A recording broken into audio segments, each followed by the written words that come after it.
So our membrane transport learning unit is actually fairly short. It's got some conceptual stuff that we're going to learn about in the beginning, thinking about a little bit of thermodynamics, and then we have a few applications of membrane transport. So not a lot that we're going to deal with specifically in this chapter, so it's a fairly short learning unit here.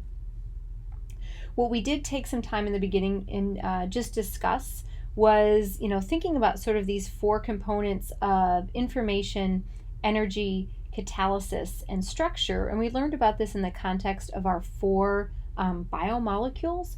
We just kind of applied that to thinking about membranes really being an extension of lipids as a biomolecule. And so from an information standpoint, membranes are important because they provide an asymmetry, particularly to lipid bilayers, that allows the inside and outside of cells to be different. The energy component is really significant here because many times these membranes are used to build up a gradient, which we then can use to do work. Kind of a classic example is thinking about the purpose of the electron transport chain, which is to generate a proton gradient to ultimately make ATP. When we think about ability of membranes to participate in catalysis, because they can sort of control substrate availability by kind of controlling the passage of substrates either in or out of cells, they play sort of an indirect role in catalysis in that way. And then obviously structural component, membranes are the structural component that allows cells to compartmentalize themselves, as eukaryotes allows us to have organelles, or as prokaryotes allows prokaryotes to separate their sort of interior contents from the outside environment. So we spent a little bit of time talking about thermodynamics of transport, not any equations that you'll really need to do anything with, but we talked about conceptually, just very simply thinking about moving molecules between inside and outside of a compartment. So if we set up this very basic equilibrium, we can then think about having an equilibrium constant here that has a difference in concentration between these two species, right? So this was sort of our basic thermodynamics equation from our fundamentals unit, talking about the relation of thermodynamics to sort of an equilibrium constant. And so the greater the difference in concentration between species across a membrane is going to create a greater thermodynamic driving force. So again, we highlighted that delta G has both magnitude and a sign, and so the magnitude or the number value of delta G tells us the size of the force. So the larger this delta G is, the greater the difference in concentration between these species and the greater the thermodynamic driving force. And the sign is also important from delta G. Remember, delta G tells us whether and how much. So again, the how much is sort of the size of the force, and the whether has to do with the direction that that movement is spontaneous. So not to say that we can't continue to build up a concentration gradient where we make this concentration difference greater, but a spontaneous direction is to dissipate this gradient so that these concentrations become equal. So moving on beyond this, we can have sort of this additional equation, which has the initial same beginning part, but then we have an extra term here. And again, do not worry about using this equation, but just understand that when we have species that are charged, having this extra term adds an extra sort of component, an extra thermodynamic driving force to this delta G, such that when we're moving charged species, we can actually build up a greater thermodynamic driving force than if we were building up neutral species. This will have a lot of implications when we talk about electron transport with mitochondria, and also the chloroplast and its ability to kind of do similar sort of activities as the mitochondrion. So again, reminding ourselves the difference between the terms eukaryotes and prokaryotes. Eukaryotes are have the ability to compartmentalize their inside environment with organelles, so they have lots of different ways that they can build up concentration gradients. Prokaryotes, being a little bit more simple in that regard, basically just have an interior compartment that's kept away from the outside environment by their cell wall, if you will. And so they do tend to build up concentration gradients across that cell wall in order to do work. So this was a sheet that we sort of walked through to highlight some terminology that's important from this chapter.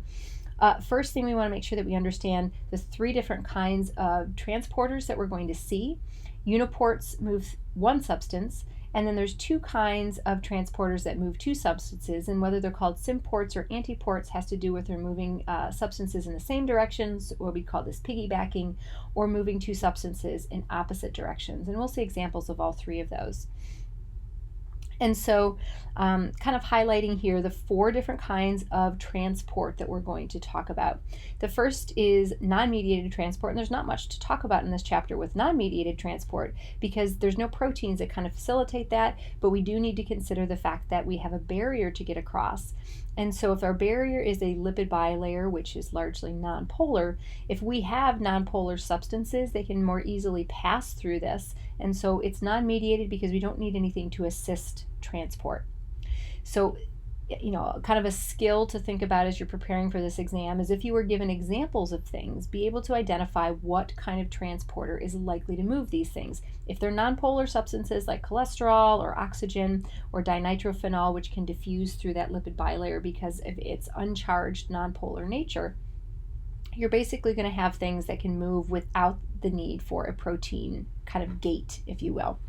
That's not generally how most things move within our body. Most metabolites are not nonpolar substances, and so we need to mediate their transport in some way. So mediated transport just basically means we need some help getting through. So when we think about mediated transport, we can think about it falling into two categories based on sort of the direction that we're moving something. If we are going downhill, that is, we're dissipating a gradient, we're going to call this passive mediated or facilitated diffusion. So no energy is required for this. This is a spontaneous process because we are dissipating a gradient. Oftentimes, though, metabolically and biochemically, we will need to build gradients. So when you're going to need to move things uphill against their concentration gradient. So we call this active transport, moving things against the concentration gradient. And there's two kinds of active transport, and where we differentiate the terminology has to do with the source of energy for transport and generally the charge of the species being transported. If you are using sort of a primary currency, ATP, to facilitate this transport, we call this primary active transport. This transport tends to move cationic species. And so anytime we're going to be using ATP to move cations, we're going to call that primary active transport. Secondary active transport, again, this is this concept of piggybacking like we'd see with a symport here. We're going to use another molecule's gradient to sort of pay the toll, pay the cost, if you will, of going through this gate. And we're going to be able to then piggyback and bring another neutral molecule across the lipid bilayer. And in that case, we're going to use the first gradient as the cost to build up kind of the concentration gradient of another species. So do know this terminology, know these four kinds of transport: non-mediated, facilitated diffusion or passive mediated, primary active transport, and secondary active transport, and be able to classify different transporters depending on the kind of transport that we see. So we're going to go through a few examples of different kind of transport. So again, passive mediated transport, and even though we called 2,4-dinitrophenol on the previous slide something that passes through without a transporter, we are kind of considering the fact that it is itself transporting other things. So this molecule, dinitrophenol, actually moves through our bilayer without assistance by a protein, but it actually can carry other things with it, and what we're going to talk about carrying with it is a proton. So again, we're going to be considering often proteins here, but this happens to be a small molecule that can serve as sort of a transporter for other things. And so when we think about what we're doing with passive mediated transport is we have something that facilitates the movement of something to dissipate a concentration gradient. So we're going to be taking something from high concentration to low, and 2,4-dinitrophenol is what we call a carrier ionophore. So if we look at the structure of phenol, which would just be shown in red here, the pKa of phenol is about 10. When we put these electron withdrawing groups that we have on here, we actually decrease the pKa of this to be around neutrality. And again, remember, if you want to think about what's happening with pKa shifting, if you have something that you make it more easily deprotonated, make it a stronger acid, you're going to be decreasing the pKa in that regard. And to make something be a better acid means you're going to be more stabilizing that conjugate base. So again, having these nitro groups not only helps inductively to withdraw electron density, but the charge that we'd have here on this hydroxyl after we deprotonate it, we can resonance stabilize those electrons via more atoms there.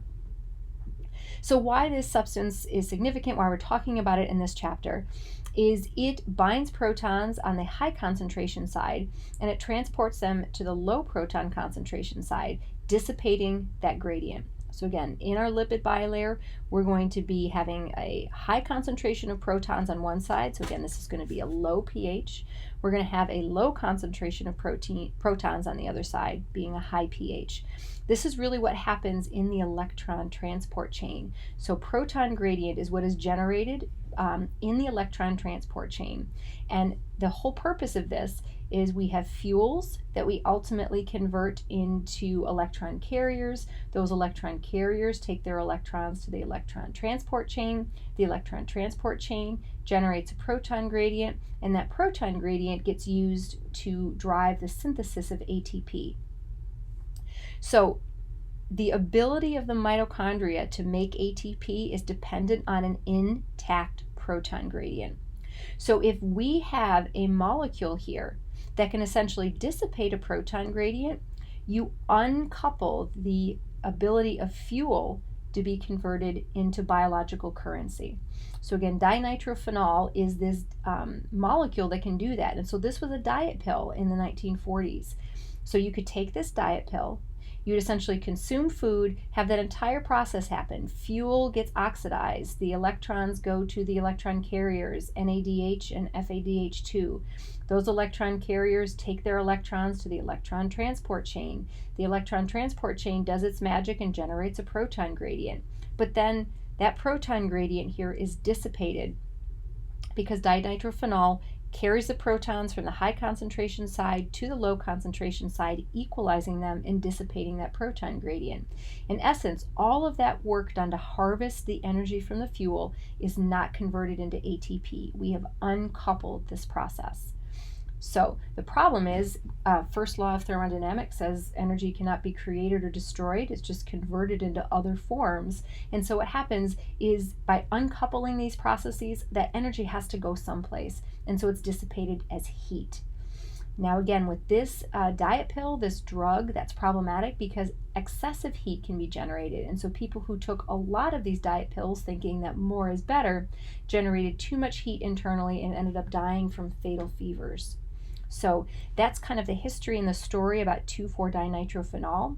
Just kind of as a side note of something that we're going to get to later, uncoupling proteins are a natural mechanism in your body for doing this same process. So rather than it being a drug that's in your body that dissipates this proton gradient, we have proteins that will actually dissipate a proton gradient and uncouple this whole process. Now the reason that we uncouple this whole process is you also generate that heat, but that's important if you're a hibernating animal.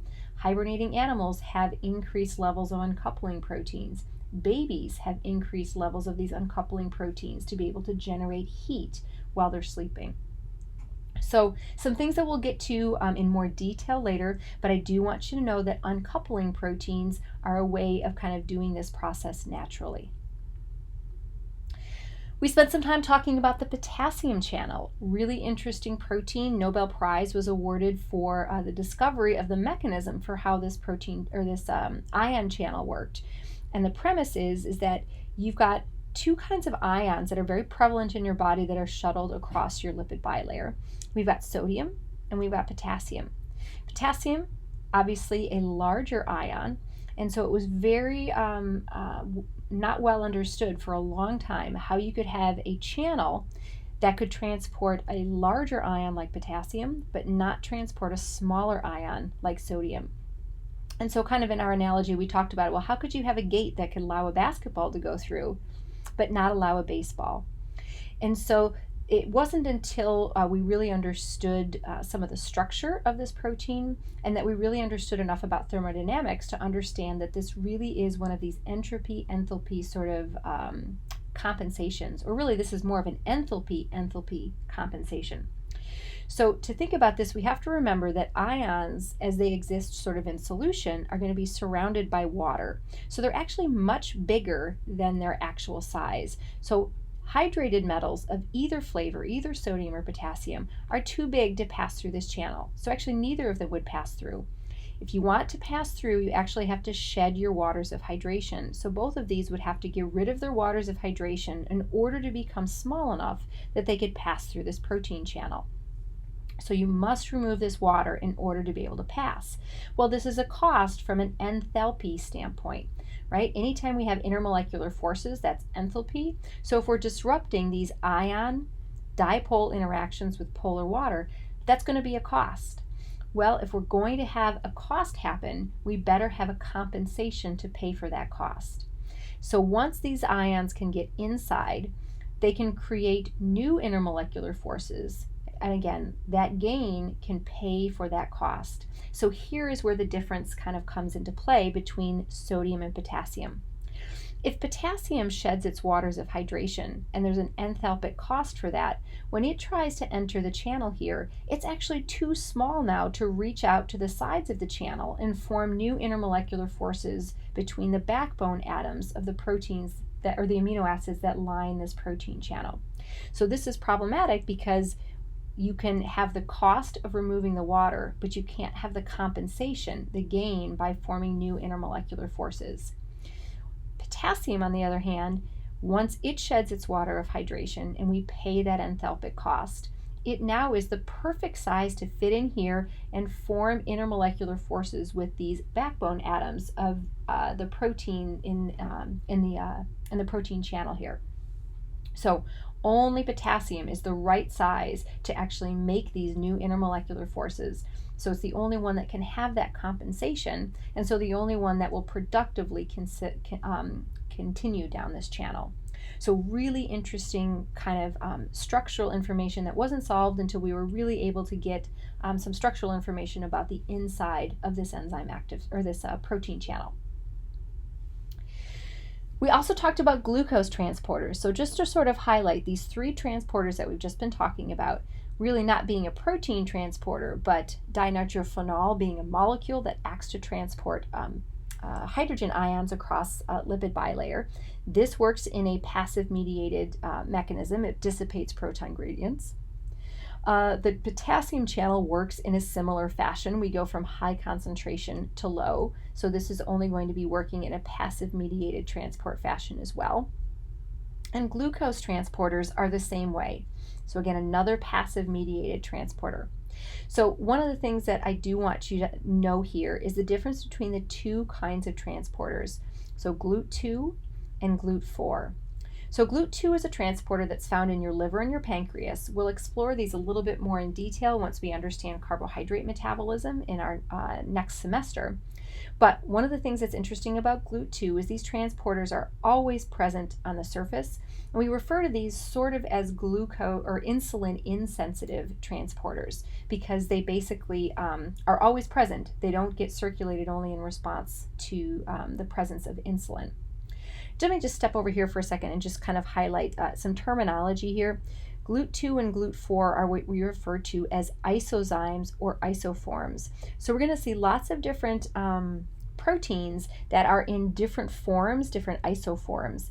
And basically, they perform the same function, okay, but either they're regulated or located in different regions. So again, perform the same function, move glucose in a passive mediated fashion. But they're either differentially regulated. Okay, GLUT4, for example, is something that responds only in the presence of insulin. And again, differentially located. These transporters are located in different tissues. So we're going to see lots of examples of isoforms. GLUT2 and GLUT4 are just one example of that. So again, GLUT2 lives in your liver and your pancreas, other tissues, but those are the two that we're going to talk about right now. So GLUT2 has a high Km.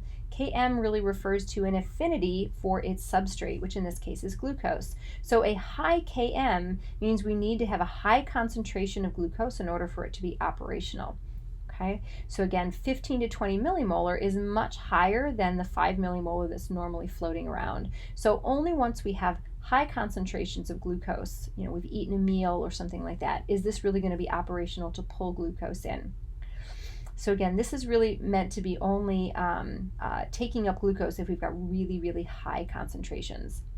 Let's contrast that to what we see for GLUT4. So again, GLUT4 being an isozyme of GLUT2, so it performs the same function. It's going to move glucose across the lipid bilayer, but it's differentially located. This is found in muscle and adipose tissue, and it's also differentially regulated. It's actually only present when there is insulin. So this is an insulin-sensitive transporter. So what happens if your muscle or adipose tissue senses that there's insulin around? What's going to happen is it's going to take these vesicles that sort of live on the inside of your tissue, and it's going to have those vesicles actually have glucose, these GLUT4 transporters on these little vesicle surfaces.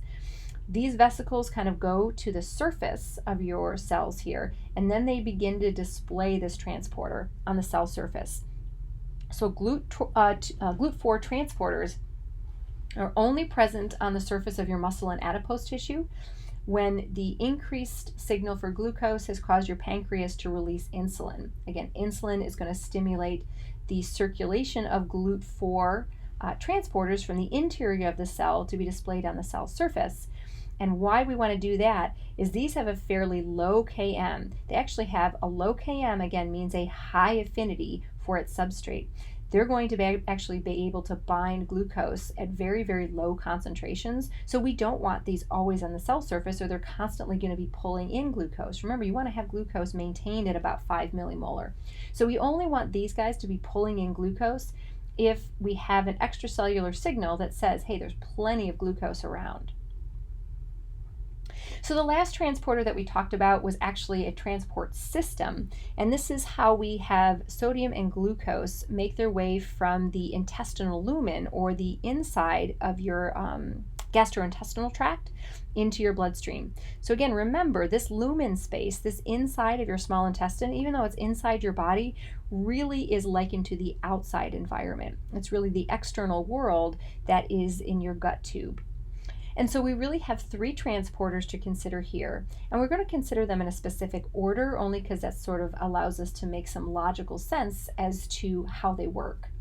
So again, 3 transporters. The first one we're going to talk about is this sodium-potassium ATPase, and then we're going to talk about our sodium-glucose symport, and then our glucose uniport.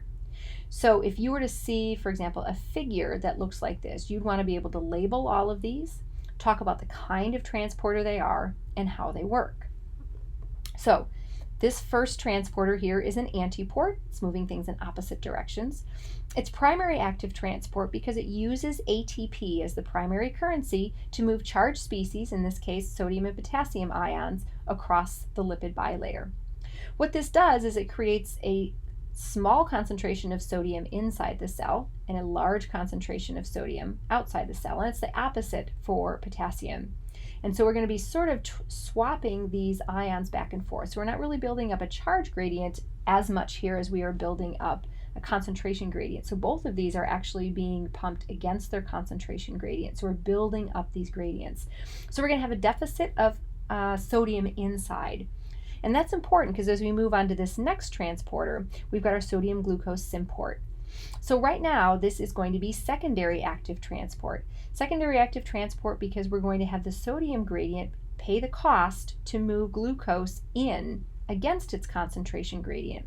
So again, if you've eaten a meal, you have a high concentration of glucose that's out here. So easy to come in at first, but we want to make sure we get all of that glucose out. So eventually we're going to be pushing this against its concentration gradient to get all of the glucose out of our gastrointestinal tract. So again, high concentration in the lumen to start, but we want to be able to pull all of it in. So at some point we have to make sure that we are pulling this against its concentration gradient. And the goal again is to get all of that glucose inside.